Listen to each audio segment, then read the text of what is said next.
figuras de linguagem são recursos usados para realçar a mensagem, dar ênfase ao que se quer expressar.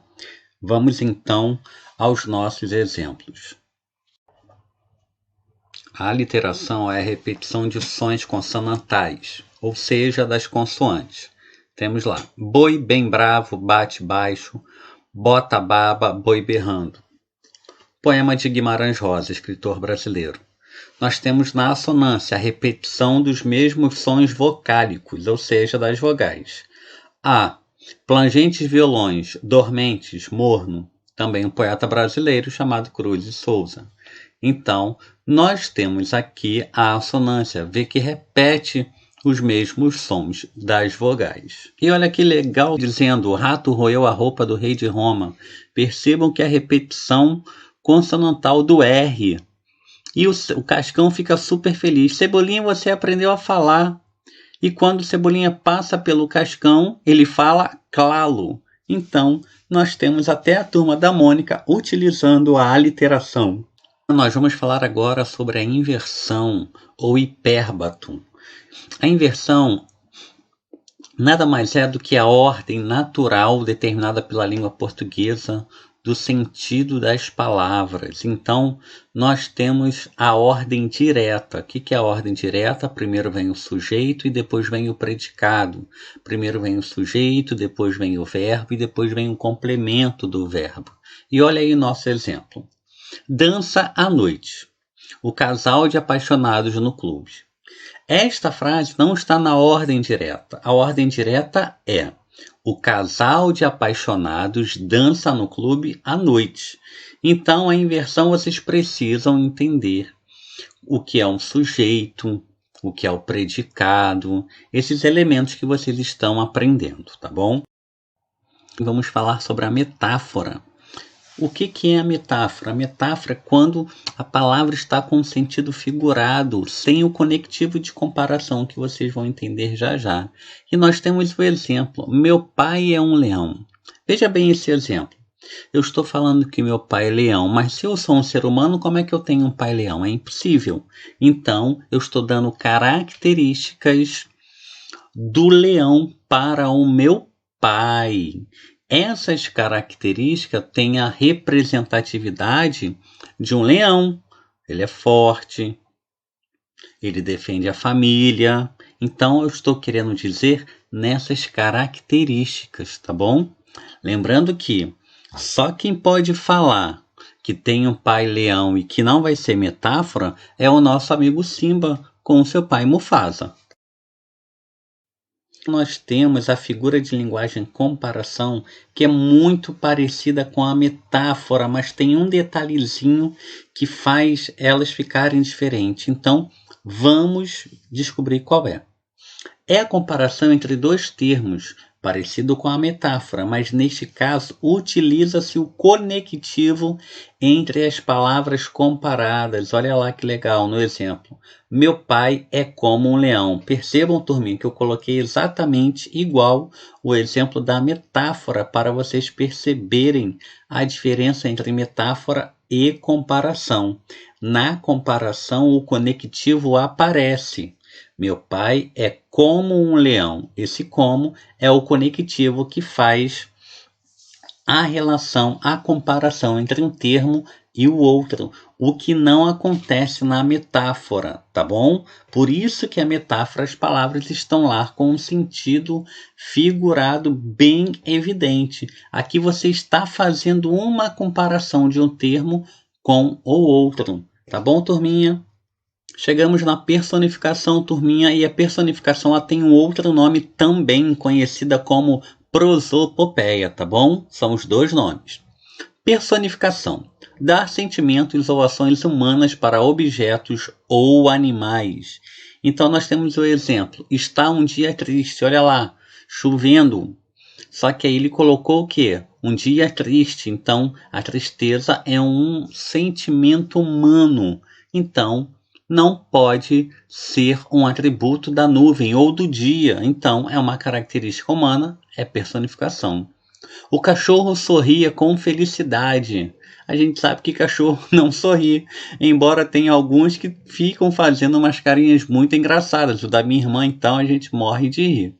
Então, nós temos o sorriso, é uma característica humana e não do animal, no caso específico do cachorro. As renas andavam com raiva. Nós sabemos que as renas são quadrúpedes. O que isso quer dizer? Que elas andam lá com as 4 patinhas e elas estão ali, ó, em pé, andando igual a um homem junto com o Papai Noel e ainda estão com raiva, um outro sentimento humano. Então, personificação é quando nós damos qualidades, atributos, características humanas para seres que não são humanos, objetos, animais e por aí afora, certo? E nós temos a antítese, que é a característica da relação de ideias opostas com um sentido. Eles se amam e se odeiam. Então, toda vez que nós tivermos esta relação de oposição, de termos que são opostos, contrários, mas que tenham sentido, então nós teremos a antítese.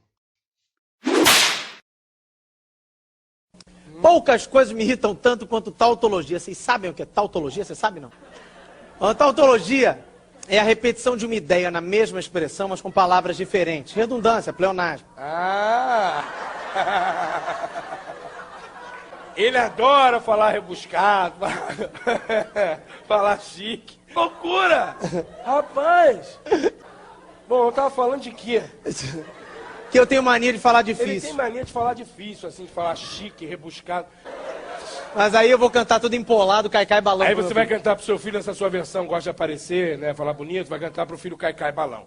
Canta, papai, pra eu ouvir. Aí ele vai cantar. Precipita, precipita, aerostato mais leve que o ar. Precipita aqui na palma dos meus artelhos superiores. Não vou me deslocar até lá, não vou me deslocar até lá. Tenho medo de ser atingido por objetos contundentes. Aproveitando que você tá no embalo, como seria eu cantando, por exemplo, Atirei o Pau no Gato? Tirei o pau no gato é simples.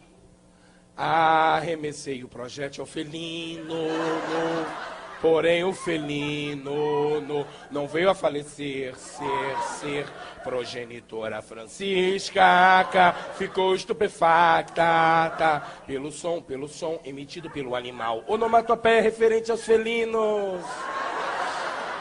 Como seria eu, por exemplo, cantando O Sapo Não Lava o Pé? O sapo não lava o pé. O dendrobata não pratica higiene pedicular. Não pratica porque não é de seu feitio. Ele habita em região lacustre e não pratica higiene pedicular porque não é de seu feitio. Que mau odor proveniente dos artelhos inferiores. Vai cortar essa história de redundância, pleonasmo, tautologia, subir pra cima. Subir pra cima é uma tautologia. Todo mundo fala, lógico, como é que eu ia subir pra baixo? Continua falando. Só que no dia a dia tem exemplos mais sutis que passam despercebidos, mas que irritam da mesma forma. Por exemplo, elo de ligação. Gente, elo é de ligação. Senão não é elo, é argola. Para uma argola ser promovida a elo, tem que ligar alguma coisa sempre. Outra que todo mundo fala, não falta só o acabamento final. Se é acabamento, é final. Não existe acabamento semifinal, acabamento quartas de final. Tem uma que é um clássico. Não, eu tenho certeza absoluta. Se a pessoa tem certeza, ela é absoluta. Tem uma que eu nunca vi ninguém acertar. É uma assim. Não, é só uma goteira no teto. Goteira é no teto, na parede escorre, no chão é poça. Tem uma de número que é assim, o show será nos dias 8, 9 e 10 inclusive. Se o 10 não tivesse incluído, era só a pessoa não dizer o 10.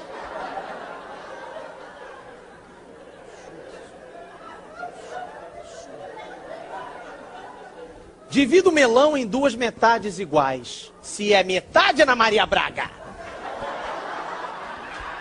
É igual? Então eu estava num dia desses, tinha ouvido muita tautologia de um lado, tautologia do outro, não queria contato com o mundo externo, não queria falar com ninguém. O que eu fiz? Cheguei em casa, tive a secretária eletrônica, fui fazer um miojo para mim. Sentei para ver um telejornal. Na primeira matéria o repórter mandou, mas o projeto já foi encaminhado por um vereador da cidade. Vereador da cidade. Não existe vereador da rua, da praça, do bairro. Como não tem sentido aquela placa prefeitura municipal, porque no Brasil toda prefeitura é do município. Na matéria seguinte, lá vem outro repórter. Os carros que forem sair da cidade no feriadão, tem outra alternativa. Se é alternativa, é outra. Se não é outra, é a mesma. Se é a mesma, não é alternativa, entendeu? Então, na verdade, achei que eu estava muito tempo em casa, precisava me ocupar, resolvi trabalhar. Onde? Numa biblioteca, lugar de gente culta, gente que fala pouco. Liguei para me inscrever. A moça que me atendeu falou, olha, temos até uma vaga, mas o senhor tem que comparecer pessoalmente.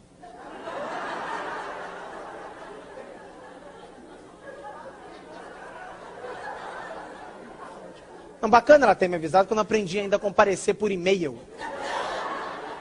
Bom, desisti da biblioteca, achei que o problema poderia ser carência. Fui até a casa da minha namorada, começou a fazer um cafuné, tava bacana, resolveu conversar, complicou. Que ela falou assim pra mim, meu bem, você precisa se controlar. Tá muito difícil conviver junto com você. Olhei bem pra ela, torci meu pâncreas para não esboçar nenhuma reação. Mas logo em seguida ele emendou. Inclusive eu já falei com seus amigos e todos foram unânimes. Meus amigos acharam que eu precisava de auxílio médico. Fui até um psiquiatra. Falei, doutor, estou com um problema. Ele, calma, seja qual for o seu problema, você tem que pegá-lo e encarar de frente. Eu me dei alta em 5 minutos, porque encarar é de frente.